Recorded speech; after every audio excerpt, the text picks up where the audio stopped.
Halo teman-teman, tim fans berat Suzuki lagi sumringah menyambut kedatangan unit Suzuki Bookman Street. Sedangkan tim fans Yamaha sedang asik mereview Lexi LX 155. Sekarang giliran tim Honda menyambut skuter matic terbarunya yang bergaya retro.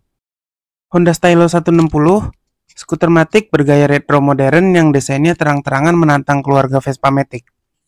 Menurut saya ini jadi seperti sebuah fenomena, di mana di saat bersamaan pabrikan merek lain baru-baru ini juga memiliki produk bergaya serupa.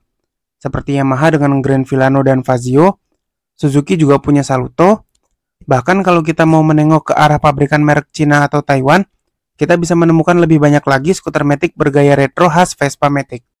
Desain-desain dengan ciri-ciri khas berupa headlamp single kin berbentuk bulat, persegi atau segitiga yang menempel di stang, lampu sen di tepi dada depan, dan bodi belakang atau yang biasa disebut tepong berbentuk seperti tubuh bagian belakang lebah. Seringkali diidentikan dengan desain Vespa, entah yang 2 tak maupun yang 4 tak. Sedangkan skuter yang biasa kita sebut Vespa karena dilihat dari desainnya pun, selama ini ternyata adalah nama merek anak perusahaan produsen skuter asal Italia yang berinduk pada Piaggio Group, yaitu Vespa. Lalu kenapa desain skuter-skuter klasik tersebut khususnya di Indonesia sering diidentikan dengan Vespa?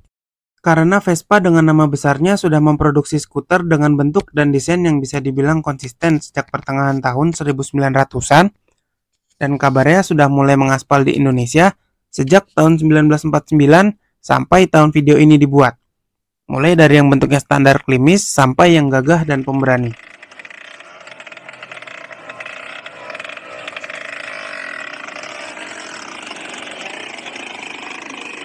Sehingga image Vespa yang melekat pada benak masyarakat Indonesia adalah skuter dengan desain yang demikian. Meskipun desainnya sedikit demi sedikit mengalami perubahan dari masa ke masa, namun tidak signifikan. Makanya desain pabrikan merek Vespa ini saat ini dianggap sangat otentik, sangat khas dan masih populer. Sehingga menunggangi Vespa Matic di zaman ini menjadi sebuah hal yang bergengsi.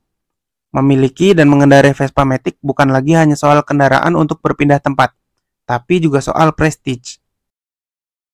Akhirnya banyak orang yang beranggapan berkendara dengan Vespa dapat meningkatkan image dan status sosial.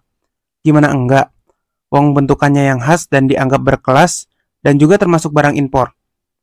Membuat banyak orang berlomba-lomba memilikinya agar lebih terlihat di tengah masyarakat. Dan sekarang minat masyarakat sudah tidak hanya terbatas pada merek Vespa. Benelli punya model seperti itu. Kiway punya model seperti itu. Kymco ada juga. Yamaha, Suzuki, dan Honda juga nggak mau ketinggalan untuk memproduksi skuter yang bentuknya seperti Vespa. Lalu apakah ini artinya pabrikan Jepang dan Taiwan menjiplak desain Vespa? Bisa iya, bisa tidak. Karena pada awal kemunculan skuter Vespa, hampir semua pabrikan Jepang yang mengeluarkan produk bergenre skuter memiliki bentuk yang hampir sama, karena keterbatasan referensi modifikasi seperti Honda Juno dan Yamaha SC1. Lalu semakin tahun semakin perusahaannya berkembang, mereka mendapatkan referensi desain yang baru dan menyesuaikan permintaan pasar, dan desain skuter yang seperti tawon menjadi opsional bagi perusahaan-perusahaan tadi. Jadi, menurut kalian bentuk skuter yang seperti tadi saya sebutkan, nama genrenya apa? Apakah genre Vespa? Boleh sih, tapi menurut saya agak kurang tepat karena Vespa kan nama merek. Lalu apa? Kalau saya boleh berpendapat, dengan acuan desain skuter masa kini yang masih hampir mirip dengan skuter pada masa lampau, masa di mana skuter dengan bentuk tersebut pertama kali muncul, maka saya sebut dengan nama standar skuter. Seperti penamaan genre Kawasaki WR175, Suzuki Thunder, atau Honda GL Pro yang bernama Standard Bike, karena pada saat pertama kali sepeda motor mesin bensin diciptakan dan mengaspal, mereka memiliki bentuk serupa dengan ciri stang pipa telanjang, tangki BBM berada di depan dan sejajar dengan jok, lalu mesin yang berada di bawah tangki BBM. Kenapa nggak ada retronya?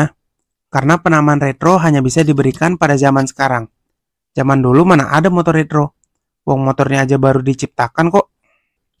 Lalu untuk skuter pabrikan Asia yang hadir sekarang-sekarang ini, dengan genre standar skuter yang seperti Vespa, Kadangkala ada orang yang menyebutnya motor kebelet Vespa. Kebelet sih pipis kali. Tapi memang salah satu dilema pada masyarakat yang berencana meminang skuter Vespa terbaru adalah harganya yang lebih tinggi jika dibandingkan standar skuter keluaran pabrik Jepang. Salah satu penyebabnya adalah skuter Vespa dihadirkan secara complete build up alias dikirim utuh dari negara produksinya. Belum lagi karena masih ada juga masyarakat yang perhitungan dengan fitur yang disematkan pada unitnya.